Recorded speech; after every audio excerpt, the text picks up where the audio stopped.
Trademark ஆடுன்னா ஒரு கம்பெனியோட லோகோவோ அல்லது ஒரு கம்பெனியோட நேமோ அல்லது ஒரு கம்பெனியோட டேக்லைனோ அல்லது கம்பெனியோட ஸ்லோகமோ இதை வந்து அவங்க பர்மிஷன் இல்லாமல் நம்ம யூஸ் பண்ணி வீடியோ போட்டிருந்தோம்னா அது ட்ரேட்மார்க்கு ஓனர் யாரோ அவங்க வந்து நம்மளோட யூடியூப் சேனல் மேலே ஆக்ஷன் எடுக்கிறதுக்கு சான்சஸ் இருக்குது. ஆக்ஷன் எடுக்கிறதுக்கு அவங்களுக்கு உரிமையும் இருக்குது. இதனால் நம்ம வந்து அவங்களோட பர்மிஷன் இல்லாமல் நம்ம அந்த ட்ரேட்மார்க்கு யூஸ் பண்ணக்கூடாது. அப்படி நான் யூஸ் பண்ணனால தான் அந்த ஆடு கொடுக்க போகும்போது எனக்கு அந்த எரர் காமிச்சிருக்கு. இந்த மாதிரி யூடியூப்பு ஆர் ஜிமெயிலோட ட்ரேட்மார்க்கு நீங்கள் யூஸ் பண்ணியிருக்கீங்க. இதனால் உங்களோட ஆடு வந்து லிமிட்டட் ஆடியன்ஸ்க்காக தான் நாங்கள் அப்லோட் பண்ண முடியும்.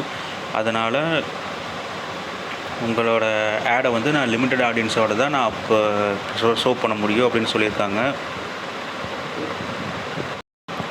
இந்த தப்பை நம்ம செய்யக்கூடாது. ஏன்னா இது வந்து சேனல் பிளாக் ஆகிறதுக்கும் சான்சஸ் இருக்குது, சஸ்பெண்ட் ஆகிறதுக்கும் சான்சஸ் இருக்குது, வீடியோ டெலிட் ஆகிறதுக்கும் சான்சஸ் இருக்குது. ஏன்னா அது எல்லா உரிமையும் இந்த ட்ரேட்மார்க்கர் ஓனருக்கு இருக்குது. வீடியோ டெலிட் பண்ணுறதுக்கும் சரி, சேனலை பிளாக் பண்ணுறதுக்கும் சரி அப்படின்னு. இன்கேஸ் நம்ம அந்த ட்ரேட்மார்க்கர் ஓனரோட கம்பெனி லோகோவை நம்ம இப்போ கரெக்டான விதத்தில் யூஸ் பண்ணியிருந்தோம்னா அதை அவங்க பார்த்துட்டு இல்லை இது எங்களுக்கு எந்த ப்ராப்ளமும் இல்லை, அதனால் இது இருக்கட்டும் அப்படின்னு சொல்லி விட்டுருந்தாங்கன்னா அந்த ஆடு ஷோவாகும், அந்த சேனல் ஒன்றும் ஆகாது, அதுக்கப்புறம் அந்த வீடியோவும் ஒன்றும் ஆகாது.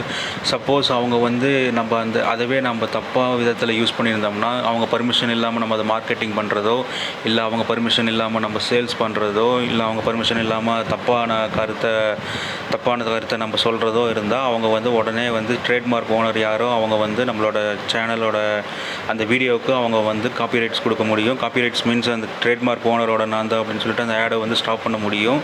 இதனால் வந்து யூடியூப் வந்து என்ன பண்ணுதுன்னா யூடியூப் வந்து இந்த மாதிரி எடுத்து கொடுத்துருவாங்க. இந்த மாதிரி வீடியோ போட்டிருக்காங்க, யூடியூப் நம்மளோட ட்ரேட்மார்க் யூஸ் பண்ணி போட்டிருக்காங்கன்னு சொல்லிட்டு எடுத்து கொடுத்துருவாங்க. யூடியூப் என்ன பண்ணுறாங்கன்னா ட்ரேட்மார்க் லோகோ யார் ஓனரோ அவங்களோடையும் யூடியூப் கிரியேட்டரையும் லிங்க் பண்ணி விட்டுட்டு யூடியூப் அதுலேருந்து விலகிடுவாங்க. நாம் தான் அதை பார்த்து க்ரியேட் பண்ணிக்கணும். மோஸ்ட்லி ட்ரேட்மார்க் உண்டான லோகோவோ இல்லை சிம்பிளோ ஆர் டெக்ஸ்ட்டோ நாம் யூஸ் பண்ணக்கூடாது. மோஸ்ட்லி அது அவாய்ட் பண்ணணும். அந்த மாதிரி அவாய்ட் பண்ணோம்னா இந்த ட்ரேட்மார்க் ப்ராப்ளத்துலேருந்து தப்பிக்கலாம்.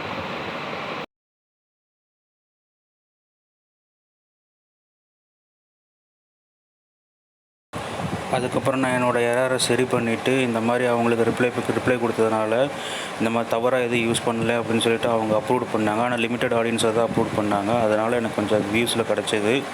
அது என்ன வியூஸ்னு இப்போ உங்களுக்கு காமிச்சிட்ருக்கிறது தான். இதுதான் அந்த வீடியோவோட ஆடில் வந்து போட்டிருக்காங்க பாருங்கள், லிமிட்டட் ஆக்சஸ் தான் அப்படின்னு, லிமிட்டட் அப்ரூவ்டு தான் கொடுத்துருக்காங்க. இந்த ட்ரேட்மார்க் தான் நான் யூஸ் பண்ணியிருக்கேன். கூகுள் அண்ட் ஜிமெயிலோட ட்ரேட்மார்க் நான் யூஸ் பண்ணியிருந்தனால, தம்ப்நெயிலில் யூஸ் பண்ணியிருந்தனால இந்த மாதிரி பாலிசி கொடுத்துருந்தாங்க. அதுக்கப்புறம் நான் அந்த வீடியோவை செக் பண்ணதுக்கப்புறம் அந்த வீடியோவில் எந்த தப்பான விஷயமும் இல்லை, கரெக்டான விஷயம் தான் சொல்லியிருக்கேன் அப்படின்னு சொன்னனால எனக்கு அப்ரூவ்டு ஆடை வந்து அப்ரூவ்டு கொடுத்து அதை ரீச் கொடுத்துருந்தாங்க. அந்த ரீச்லேயும் கொஞ்சம் வியூஸ் போயிருந்துச்சு. ஸோ ட்ரேட்மார்க்கை மோஸ்ட்லி கரெக்டாக யூஸ் பண்ணணும். இந்த ட்ரேட்மார்க் இல்லாத மாதிரி நம்ம யூஸ் பண்ணணும். சப்போஸ் நம்ம வீடியோ எடுக்க போகும்போது பேக் சைடில் இந்த மாதிரி நிறையா ஆடெல்லாம் இருக்கும், அதெல்லாம் ஷோ பண்ணாத மாதிரி காமிச்சிருக்கணும். பேக் சைடு ஆடு மீன்ஸ் செவுத்துலாம் அந்த போஸ்டர்லாம் ஒட்டியிருப்பாங்க, அந்த கம்பெனியோட லோகோலாம் இருக்கும், அதெல்லாம் மோஸ்ட்லி கவர் ஆகாத மாதிரி இருக்கணும். மோஸ்ட்லி யாரும் கம்ப்ளைண்ட் பண்ண மாட்டாங்க. சப்போஸ் கம்ப்ளைண்ட் பண்ணியிருந்தாங்கன்னா ஆடு வந்து கம்ப்ளைண்ட் பண்ணியிருந்தாங்கன்னா அந்த வீடியோவே டெலீட் பண்ணுற அளவுக்கு ஆப்ஷன் இருக்குது. ஸோ பார்த்து கேர்ஃபுல்லாக ஆடை க்ரியேட் பண்ணணும்.